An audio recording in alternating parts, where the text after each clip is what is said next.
السلام علیکم بھائی صاحب، امید ہے کہ آپ سب ٹھیک ٹھاک اور خیریت طبیعت میں ہوں گے۔ ہاں تو بھائی صاحب، آج کے لیے ٹاپک ہے دیر ہے اندھیر نہیں۔ سب سے پہلے میں آپ سب کا HM اسٹوری سے ویلکم کرتا ہوں۔ اس کے بعد اپنے ٹاپک پر جا رہا ہوں، دیر ہے اندھیر نہیں۔ میں آج تک خوشی کے ان لمحات کو نہیں بھول سکا جو مجھے اس وقت حاصل ہوئے۔ خاصی پرانی بات ہے، ملتان ریلوے اسٹیشن کے ویٹنگ روم میں جو نہیں میں نے صبح کی نماز کے بعد دعا کے لیے ہاتھ اٹھائے۔ ایک برق پوش لڑکی کمرے میں داخل ہوئی۔ میں نے دعا کے بعد ایک چھلانگ لگائی اور اس کی بات کا جواب دیے بغیر کمرے سے باہر نکل گیا۔ میں نے گردش ایام کی وجہ سے انتہائی پریشان تھا۔ زمین کے جھگڑے کی وجہ سے مخالفین مجھے قتل کرنے پر تلے ہوئے تھے۔ میں نے دل میں خیال کیا کہ شاید انہوں نے مجھے کسی چکر میں پھنسانے کے لیے عورت کو میرے پیچھے لگا دیا ہے، کیونکہ رات کے 12 بجے ساہیوال سے چلنے والی جس گاڑی میں سوار ہوا تھا، میرے مخالفین بھی اسی گاڑی میں سوار ہونے کے لیے اسٹیشن پہنچ گئے۔ پلیٹ فارم پر میں جس بینچ پر بیٹھا تھا وہ اس کے قریبی بینچ پر بیٹھ گئے۔ گاڑی آئی لیکن میں بیٹھا رہا۔ میرا خیال تھا کہ وہ جب کسی ڈبے میں بیٹھ جائیں گے تب میں کسی اور ڈبے میں سوار ہو جاؤں گا، لیکن ان کے تیور اچھے نہ تھے۔ وہ تو میری ڈبے میں سوار ہونا چاہتے تھے۔ جب گاڑی نے وسل دی تو میں نے بھاگ کر لائن پار کی اور گاڑی کی دوسری جانب دوڑتا ہوا انجن کے قریب والے ڈبے میں بیٹھ گیا۔ وہ بھی آسانی سے میرا پیچھا چھوڑنے والے نہ تھے۔ تلاش کرتے کرتے جب وہ اس ڈبے کے قریب پہنچے تو میں بیت الخلاء میں پہنچ چلا گیا۔ وہ مجھے یہاں نہ پا کر کسی اور ڈبے میں سوار ہو گئے۔ گاڑی چل دی۔ صبح 4 بجے جب ملتان پہنچا تو میرے مخالفین نے پلیٹ فارم سے باہر جانے والی دونوں دروازوں پر قبضہ کر لیا، لیکن میں ان کی نظروں سے بچ کر ویٹنگ روم میں پہنچ گیا اور نماز سے فارغ ہوا ہی تھا کہ اس لڑکی نے پریشان کر دیا۔ میرے زمین کے الاٹمنٹ حاکم ضلع نے منسوخ کر دی تھی اور محض کمبہ پروری کے لیے مجھے مصیبت میں مبتلا کر دیا تھا۔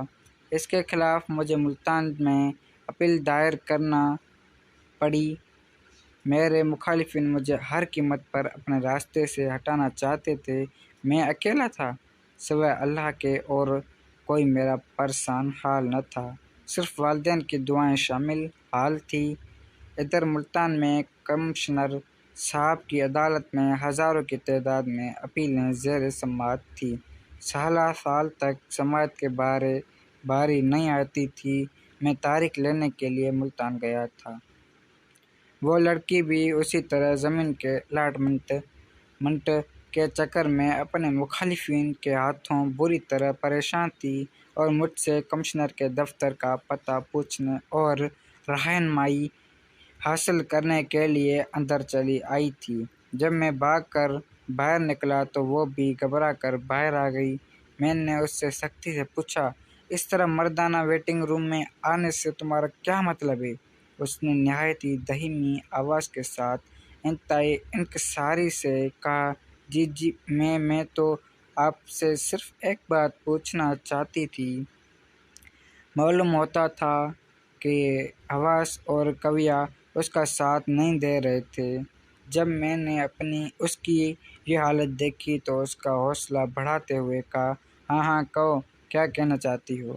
اس پر اس نے زمین کی الاٹمنٹ کے منسوخی اور مخالفین کے جور و ستم کی ساری داستان سنائی۔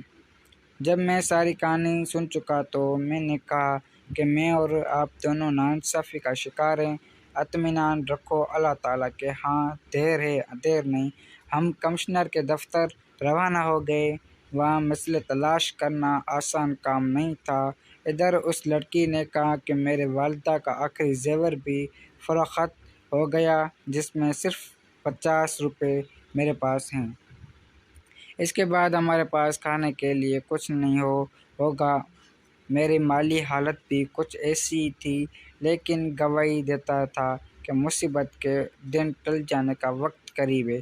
ہماری مثلیں مل گئی تھیں اور اب کسی کی سماعت کے لیے وکیل کی ضرورت تھی، لیکن ہمارے پاس وکیل کرنے کے لیے پیسے نہیں تھے۔